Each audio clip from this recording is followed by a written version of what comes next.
Katika juhudi ya kukomesha matumizi ya dawa za kulevya miongoni mwa vijana humu nchini, kasisi mmoja kwa jina la utani Bishop wa Bike amezuru kaunti 37 akitumia pikipiki maalum kuhamasisha umma dhidi ya matumizi ya dawa hizo za kulevya. Kasisi Michael Mutiso wa kanisa la Gospel Outreach Children anasema alianza harakati za kutoa hamasisho kote nchini kufuatia kifo cha mwanawe kutokana na matumizi ya dawa za kulevya.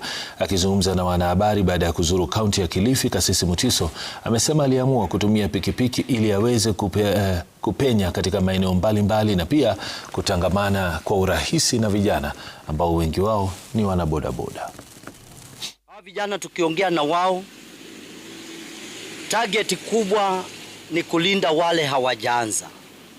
Maana wale hawajaanza tunaweza save maisha yao sana.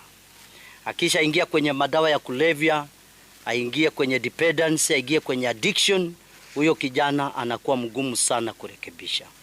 Na kwa hivyo kazi yangu kubwa ni kuzunguka Kenya kwenye stage zote za bodaboda, kwenye mitaa, kwenye town, kwenye cities. I'm very sure kwamba watu ambao wameingia kwa drugs, most people are those people wenye wamepitia depression, they didn't get enough love, maybe ndo watu wawili watatu hapo mtu akajipata ameingia kwa drugs, maybe akapata comfort through that. So what really caught our attention kwa Bishop wa Bike ni kwamba yeye ametransform watu, amegusa watu mioyo through his mission and movement. Mimi kama kijana, hii ni fursa mwafaka kabisa kwa sababu vijana wetu hapa Kilifi wameathirika sana na mihadarati.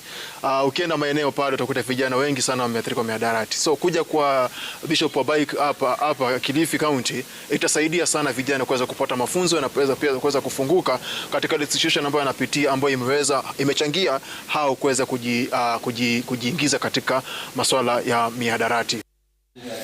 Huku